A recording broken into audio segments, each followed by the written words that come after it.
The weather was perfect as we set out for our annual camping trip. Leaves crunched underfoot, signaling the start of fall. Nestled between high ridges, the serene lake at Kettlewood campgrounds beckoned. It was supposed to be a weekend of camaraderie, a tradition I'd come to cherish. This year, though, the air was thick with unspoken tensions. My wife, Jenna, seemed oddly excited, her laughter a bit too loud, her glances at my friend Mark a bit too lingering. "Isn't this spot perfect, Tom?" Jenna exclaimed as we set up camp near the water's edge. The sun dipped lower, casting golden hues over the lake. "Yeah, it's great," I replied, trying to muster enthusiasm. I wanted nothing more than a peaceful retreat to forget the whispers and doubts that had crept into our marriage. As dusk fell, Mark and the others gathered wood for the fire while Jenna and I unpacked the food. "Hey, I made your favorite, chicken and veggie skewers," she said, handing me a skewer with a smile that didn't quite reach her eyes. "Thanks," I mumbled, my mind racing with recent awkward moments and cold silences at home. Dinner passed with laughter and stories. The warmth of the fire did little to soothe the chill I felt inside. Jenna sat next to Mark, their sides touching just slightly more than necessary. I tried to focus on the crackling fire and the chirping of the night creatures. "Tom, you look beat," Mark noted, passing me a steaming mug of tea. "Drink up, it'll perk you right up." I eyed the mug suspiciously, joking to lighten the mood. "What's in this, huh? You guys trying to knock me out with sleeping pills?" They all laughed, a bit too heartily, and I drank, the warmth of the tea soothing my frayed nerves. As the night deepened, my eyelids grew heavy, the voices around me turning into a distant murmur. I leaned back in my chair, the world tilting as I succumbed to an unexpected slumber. I woke to the unsettling silence of the woods. The fire had dwindled to embers. Rubbing my eyes, I glanced at my watch, 2 a.m. The chill of the night bit at my skin as I realized I was alone by the dying fire. Panic gripped me as I stood, calling out, "Jenna? Mark?" No answer. I stumbled towards the tents, the ground uneven under my feet. The first tent was empty. Heart pounding, I moved to the next. The zipper was undone slightly, and I pulled it back, the scene before me freezing my blood. Jenna was there, not with Mark, but with Steve, another friend. The shock of betrayal rooted me to the spot as the reality of the situation unfolded cruelly before my eyes. Jenna's eyes met mine, wide with horror. Steve scrambled, grabbing for his clothes. "What the?" I managed, my voice a mix of rage and disbelief. Jenna started sobbing, scrambling to cover herself. "Tom, Save it," I snapped, cutting her off. I backed away, my mind reeling. The pieces fell into place, the lingering looks, the too loud laughter, the sleeping pills. It wasn't a joke, it was a setup. I stormed back to the campsite, alone.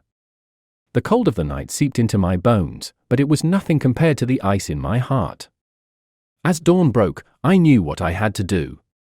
This betrayal would not go unanswered.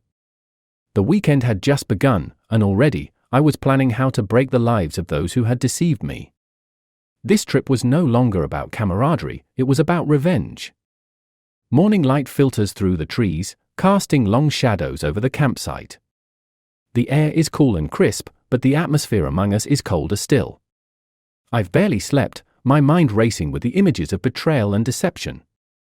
As I sit by the remnants of last night's fire, I watch as the others begin to stir. Mark is the first to approach, his brow furrowed with concern. "Tom, you disappeared last night. Everything okay?" I level a cold stare at him, the bitterness sharp on my tongue.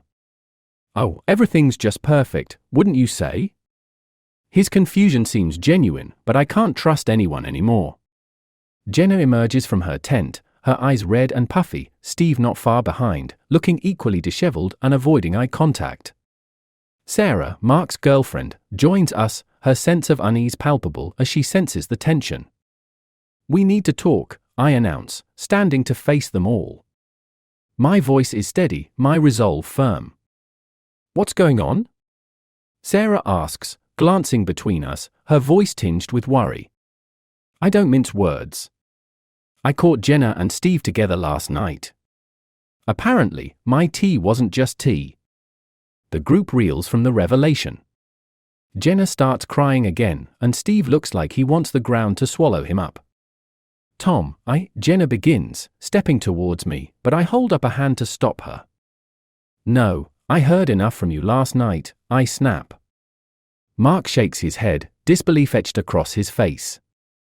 Steve, man, what the hell were you thinking? His voice is a mix of anger and disappointment. I don't know, it just happened, Steve stammers, his usual confidence gone. It didn't just happen. I retort, the anger in my voice rising. You planned it. You all must have known. Sarah, looking between the trees and the distraught faces, steps forward. I didn't know anything, Tom. I swear. This isn't right. Mark nods in agreement, his gaze fixed on Steve with disdain. Neither did I. This is messed up, Steve. Really messed up. As accusations fly, I notice Jenna's bag slightly open, glimpsing something that catches my eye, a small bottle. I stride over, snatching it up. It's a prescription bottle for sleeping pills. Holding it up, I feel a grim satisfaction as I see the shock on Jenna and Steve's faces. Care to explain this? Jenna swallows hard, her facade crumbling. Tom, I'm so sorry. I thought. You thought you'd drug me? Make a fool of me? My voice is low, dangerous. The others look on, horrified. Sarah's expression is one of disgust, directed not at me, but at Jenna and Steve. Jenna, you need to leave, Sarah says firmly. And you too, Steve. This isn't just a simple mistake. You've crossed a line. But where will we go? Jenna pleads, her voice breaking. Anywhere but here, Mark says, backing up Sarah's command. Jenna and Steve pack their things under the weight of our collective glare. As they leave, the air seems to clear slightly, though the damage lingers. I need some time alone, I tell the remaining friends. They nod, understanding my need for space. As they disperse, leaving me by the cooling embers of the fire, I reflect on the shattered remains of what I had believed was a solid friendship and marriage. The betrayal cuts deep, but the sight of Jenna and Steve retreating backs gives me a bitter sense of satisfaction. This is just the beginning of my revenge. The rest of the weekend looms ahead, and I know that the real challenge is just beginning. I must decide what comes next, not just for them, but for me.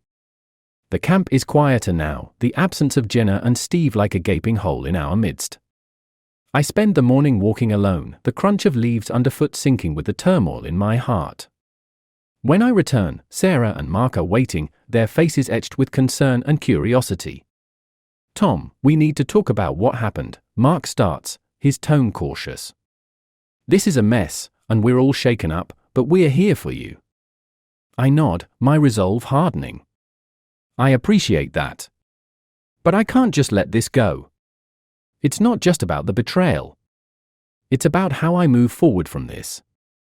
Sarah, ever the peacemaker, adds softly, what do you need from us, Tom? I look between them, my plan slowly taking shape. I need to ensure they never do this to anyone else. I want to expose them, make sure their reputations suffer as much as they've made me suffer. Mark frowns, a hint of unease in his expression. Are you sure about this? Revenge might feel good now, but it could complicate things more. I shake my head, determined. It's not just revenge. It's about justice. And I think I know how to do it. Curiosity piqued, Sarah leans in. What are you thinking? There's a big gathering next weekend, right? The annual community barbecue? I ask, and they nod. I want to make a toast. A toast everyone will remember. Where I reveal everything about Jenna and Steve. Mark looks shocked. You mean, publicly humiliate them? Yes, I confirm, the plan solidifying in my mind. But I need your help. I need to gather evidence, messages, anything that shows their true colors. Sarah bites her lip, conflicted. That's pretty heavy, Tom. But if you're sure, we'll support you. The rest of the day, we devise our plan. Mark agrees to help me access Steve's social media, looking for incriminating conversations. Sarah, hesitant but supportive, offers to talk to some of Jenna's friends who might be swayed to share information.